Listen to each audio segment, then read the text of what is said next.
moriscas y las moriscas mujer.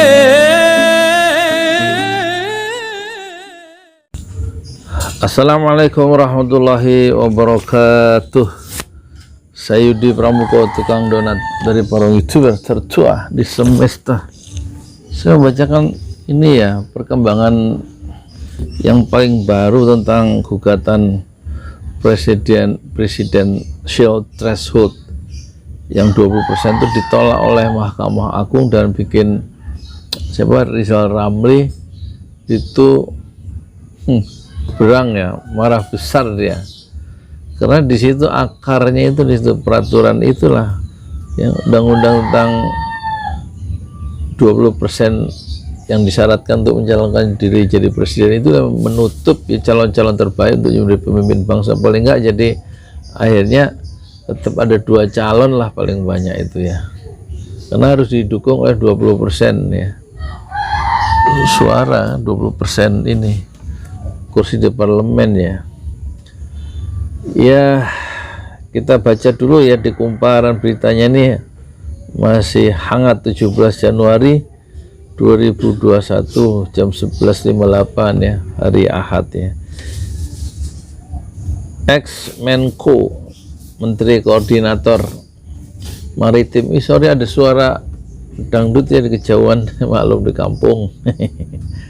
Rizal Ramli menanggapi keputusan Mahkamah Konstitusi (MK) yang menolak gugatannya soal penghapusan syarat ambang batas capres atau presidential threshold 20%. Rizal Ramli mengaku kecewa dengan alasan penolakan MK, yaitu standing Rizal Ramli dianggap lemah ya. Nah, ini omongan Rizal Ramli sekarang. Kami sangat kecewa dengan putusan MK yang tidak memiliki argumen hukum yang kuat ya, tidak punya argumen hukum yang kuat ya kan. Yang kedua, MK lebih mendengarkan suara kekuasaan, kata Rizal Ramli. Terus MK, Mahkamah Konstitusi ketakutan membiarkan kami hadir di pembahasan substansi perkara. Terus para hakim di MK tidak memiliki bobot intelektual katanya, atau tidak memiliki kedewasaan akademik ya, dan tidak memiliki argumen hukum yang memadai. Ini kata Rizal Ramli. Marah dia. Kata Rizal Ramli dalam keterangannya hari Minggu ya, 17 Januari. Rizal menilai justru basis argumen para hakim Mahkamah Konstitusi tersebut lemah ya. Menurut dia, MK justru menutup rapat ya, celah untuk memperbaiki sistem pemilu menjadi lebih bersih dan amanah. Nah ini terus sekarang kutipan langsung ya, cara cupet dan picik yang dilakukan para hakim MK dengan menolak legal standing Dr. Rizal Ramli menunjukkan lemahnya basis argumen mereka, sehingga menggunakan cara kekanak-kanaan untuk menutup kesempatan melakukan pembahasan tentang sistem pemilu yang bersih dan amanah. Lanjut Rizal Ramli. Rizal Ramli kini tengah mempertimbangkan opsi-opsi lain agar syarat presidensial threshold 20% bisa dihapus. Selain itu, Rizal mengatakan dari 12 kasus gugatan judicial review terkait presidensial threshold di MK sebagian besar diproses. Ia heran mengapa gugatannya ditolak dengan alasan legal standing. Apalagi alasan Rizal Ramli salah satunya untuk memperbaiki sistem demokrasi di Indonesia. Nah, ini kata Rizal Ramli, yang kita ingin perbaiki ini adalah sistem yang menyangkut parpol. Itu suara mesin ini ya, apa? ngupas kelapa tuh di warung sebelah, yang merupakan bagian dari sistem demokrasi kriminal. Wah. Jadi adanya 20 syarat 20% presidensial threshold, syarat minimal untuk pencalonan presiden, itu adalah sistem ya, bagian dari sistem demokrasi kriminal, kata siapa? Kata Rizal Ramli. Mereka para tersebut berkepentingan untuk terus melanggengkan sistem demokrasi kriminal karena menguntungkan parpol secara finansial, kata Rizal. Luar biasa aneh dan sedemikian teledor serta tidak logisnya pikiran hakim MK yang mensyaratkan agar penggugat presiden threshold harus didampingi atau mewakili parpol. Lanjutnya, woi, berangkat. Belum pulang bapak dari kampung? Udah? Udah. Apanya? Bareng sini. Oh, jadi ada berapa yang jualan somai? Dua Bang. Yang lain? Muhammad lagi sakit. Saya bisa nggak dorong somai? Bisa main Pak. Hah? Bisa main Bang. Kalau 100 setorannya berapa? 100 perak, 100.000 gitu? Di mana per biji? Oh, per biji. Berapa duit? Dari dalam 700. Dijual? Rp1.000. Oh, 300. Iya deh. 100 setorannya ya? Iya. Udah normal belum sekarang? Belum ya? Makin parah. Jam apa namanya? Ntar dulu lah. Makin parah gimana? Sampai jam 6 jualan. Berapa duit dapatnya? Sampai jam 6 sore. Kadang 300. 300. Bener. Dulu saya dengar dari Bapak 800 sampai sore. Iya, dulu. Waktu corona. Emang pada kemana duit nggak ada? Jarang jajan sih orang. Jarang jajan, duitnya nggak ada. 300 berarti dapat untung berapa ya? 100, 200. Berapa? Terus mau separuhnya ya? Soalnya kan pasar aja adonan 3 kilo itu udah 110. 3 kilo. Belum ke warung. Kalau di barakin adonan 4 kilo mah habis terus. Terus apa? 250. Empat. Beli sayuran apa? Beli sayuran terus bumbu. Itu untuk berapa biji? 4 kilo. Bisa taksir sih. Oh, jadi oh gitu. Jauh ya? Jauh. Kemarin aja cuma dapat duit 300 buat ke pasar sama belanja ke warung. Ini sih 1.000. Bisa 1.000 Iya. dari satu gerobak. Lain di gerobak Bapak? Kan sekarang bisa sama bapak. Oh bisa. Dapat 1.000 1.000. atau kumaha? Masya Allah. Paling di Dapat berapa? 300. Belanja 299. Sekarang buat ini modalnya. Ntar kalau dapat 300 lagi nggak ada nggak ada untungnya ya. kan cuman kemarin kan modal uang tuh Oh. beliin lagi. Heeh. Ini tinggal untungnya doang. Oh iya. Untungnya ya. Moga-moga lah. Iya. Pak, Ya. kasih ya. Siapa? Lupa namamu. Apip. Apip ya. SMK dulu ya. Hah? SMK negeri di Tasik ya. Tasik. SMK berapa? Ya? PC. Oh, yayasan. Iya. Ayo Pak. Ya, makasih ya, Beb. Tuh. Sampai sore tuh. Dapat apa? Dapat 300.000. Ya kan? Dapat 300.000. Sampai sore bilang somai. Dulu waktu normal sampai 800 ya. Sampai jam 6. Terus kemarin dia apa? Belanjain 300.000, belanja semua tuh 299, dapat untung 1.000. Nah ini untungnya yang diedarin ya. Itulah ya keadaan masyarakat kita tuh, real tuh, data real tuh, Bang Rizal Ramli. Sampai mana tuh tadi? Ya itulah ya, uang kayak hilang di apa, di pasar ya, di masyarakat. Dan itu sudah dijelaskan oleh Rizal Ramli ya, uang itu disedot ya, uang yang beredar itu sebagian besar disedot, diambil oleh pemerintah untuk bayar hutang. Bunga hutang kan tahun ini kan 320 triliun ya. Kalau kata Profesor Didi J. Rahmini, memang Pak Jokowi itu raja hutang ya. Dan utang itu ada grafiknya kan, dilihat di videonya itu ya. Masya Allah, itulah masyarakat kecil berjuang. Terus sekarang jam berapa? Jam 7.10 dia baru keluar deh. Keluar rumah, tinggalnya kan di Wek Branwir, berarti kira-kira baru jalan 15 menit kalau dia jalan terus ya. Jam setengah 7 kira-kira dia pulang. Nanti jam 6 dia baru pulang, lewat sini atau lewat sana. Dan itu 300.000 ya, paling untungnya 50.000, 100.000 ya sepanjang hari. Masya Allah ya, moga-moga sistem demokrasi bisa berubah dari demokrasi kriminal yang dirumuskan oleh Rizal Ramli. Akarnya itu tadi ya, undang-undang yang 20 presidensial threshold itu, karena itu di belakangnya ada kepentingan bandar-bandar dan cukong-cukong itu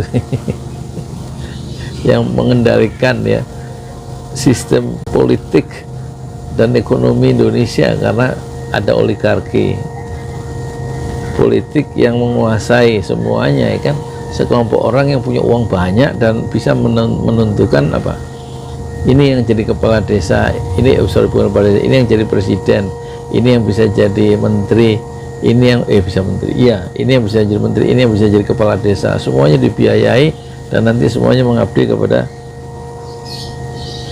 para bandar-bandar yang biayai proses-proses pemilihan apa pemimpin-pemimpin di daerah itu, yang berlangsung secara demokratis ya, demokrasi tapi secara formal ya. Jadi parpol-parpol tersebut berkepentingan untuk terus melanggengkan sistem demokrasi, melanggengkan sistem demokrasi kriminal karena menguntungkan parpol-parpol itu secara finansial, kata Rizal. Luar biasa aneh dan sedemikian teledor serta tidak logisnya pikiran Hakim MK yang mensyaratkan agar penggugat presidential threshold harus didampingi atau mewakili parpol ya. Kan Rizal Ramli kan mewakili dirinya sendiri ya, apa bukan parpol yang diwakili, dia tidak punya parpol ya. Lebih lanjut, Rizal Ramli kembali menegaskan penolakannya soal presidential threshold 20%. Menurut dia presidential threshold 20% merupakan legalisasi ya, upaya pembenaran legal, upaya pelegalan ya dari sistem politik uang dan kriminal di pilpres pemilihan presiden ya. Selain itu dia menyebut ada 40 negara yang memberlakukan sistem pemilihan 2 tahap, tapi tak satu pun menerapkan sistem semacam presidential threshold, kata Rizal Ramli. Akibat sistem tersebut kekuatan uang menjadi sangat menentukan bagi pemilihan pemimpin di Indonesia. Kelompok utama yang mendukung sistem demokrasi kriminal adalah para bandar garis miring cukong yang membantu biaya menyewa parpol, polister, public relation, dan kampanye di media sosial sebagai calon. Semuanya itu ada biayanya, dibiayai sama cukong-cukong itu. Begitu calon menang, dia lebih mengabdi kepada para bandar dan cukong, melupakan kepentingan nasional dan rakyat ya, tutup Rizal Ramli. Sebelumnya MK tidak menerima gugatan tersebut lantaran Rizal dan Abdul Rahim tidak memiliki legal standing, sehingga MK tidak mempertimbangkan pokok permohonan tersebut ya. MK menyatakan mana Mi? MK menyatakan Rizal tidak memiliki kedudukan hukum lantaran tidak mampu membuktikan bahwa pasal 222 Undang-Undang Pemilu merugikannya secara konstitusional. Ini dibahas ya secara lebih jernih ya dan lebih akademik oleh siapa itu, channelnya Refli Harun ya, silakan dibuka Refli Harun ya, channelnya Refli Harun membahas berita tentang ditolaknya ya, permohonan pengajuan judicial review oleh MK ya, oleh MK ya, oleh Rizal Ramli di Mahkamah Konstitusi. Ya itu channelnya lebih bener ya. Kalau ini kan channel Pesantren Jolali kan channel untuk tukang somai. Ya udah itu aja ya. Dan kita prihatin ya dengan wafatnya banyak ulama-ulama ya, hampir berapa ya, 14 di awal Januari ini, dan sekarang kita prihatin, moga-moga lekas sembuh ya Habib Rizik Syihab. Itu kata Aziz Januar dalam kondisi memprihatinkan ya, karena lambungnya itu sakit dan sesak nafas ya. Moga-moga Allah ya melindungi ulama-ulama kita dan memuliakan mereka karena keilmuan mereka yang membawa nilai-nilai Islam ya. Nah, kita kembali ke sini. Kalau begini caranya, berarti nanti yang calon presiden itu kan sejak awal sudah saya perkirakan paling yang maju ya, kalau memang harus minimal didukung oleh 20% ini 20% suara ya di parlemen, 20% kursi, itu berarti PDIP bisa mencalonkan sendiri tuh. Kemungkinan pertama PDIP akan mencalonkan, termasuk Gerindra bisa sendiri ya, besar lah dia, tinggal nggait satu parpol ya. Dia bisa Prabowo di calon Prabowo dan Gerindra bisa bergabung menjadi Prabowo Maharani misalnya, ya kan, ya mestilah anaknya diangkat jadi wakil presiden, calon wakil presiden. Atau kalau tidak, nanti Maharani presiden dengan siapa gitu ya, dan nanti Gerindra akan memajukan bergabung dengan partai-partai pendukung yang lain, misalnya Prabowo dengan siapa. Jadi akhirnya Anies harus cari kendaraan ya, Anies Baswedan. Kalau memang cocok dengan Pak Gatot ya Anies misalnya didukung PKS 8% ya, perlu 12%, berarti perlu partai PAN misalnya, partai P3 atau PKB. P3 atau PKB nggak mungkin diharapkan juga, paling dia akan mendukung partai besar ya, tradisinya gitu ya kan. Ya paling Gelora juga nggak bisa mencalonkan ya si Fahri Hamzah itu, jadi mungkin dia akan mendukung ya calon yang diusung oleh PKS misalnya ya atau nggak tahu lah ya, ngomong nggak jelas wis ngono ya. Assalamualaikum warahmatullahi wabarakatuh. Kalau udah begitu saya buntu ya, karena kan saya bukan pengamat politik ya, saya kan bukan pengamat, saya kan tukang donat ya. Dari Parung itu tercuat di semesta. Fasbir sabrun jamilah, bersabarlah dengan kesabaran yang indah. Assalamualaikum warahmatullahi wabarakatuh. Lumayan pagi-pagi ya, dapat konten satu ya kan. Udah satu sih, ini yang kedua. Saya Yudi Pramuka, tukang donat dari Parung itu, tertua di semesta. Oh ya, ini kaos Habib Rizik ada quotes-nya ya, baru jadi nih. Nah, judulnya berjuang itu penuh fitnah, kokohkanlah hati agar tidak mudah patah dan agar tetap istiqomah fi sabilillah, kata Habib Rizik Syihab. Dan bisa Anda dapatkan ini di Tokopedia ya, Tokopedia, diklik aja ya, kaos Habib Rizik atau Yudi Pramuka atau Pesantren Jolali.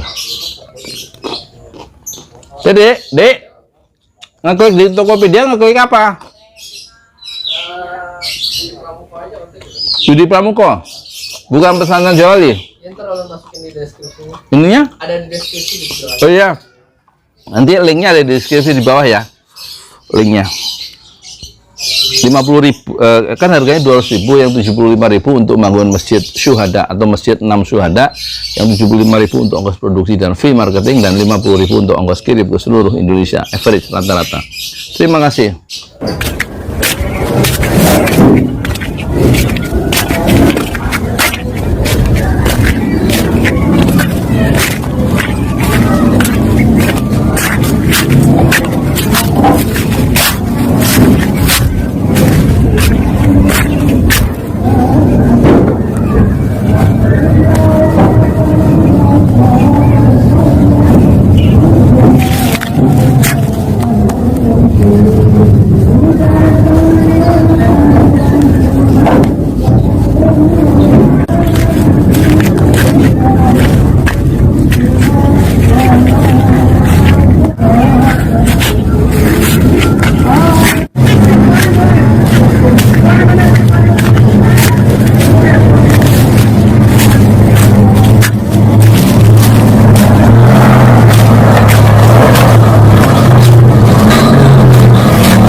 Lihat tanah nih, aku jalan dari sini berapa menit.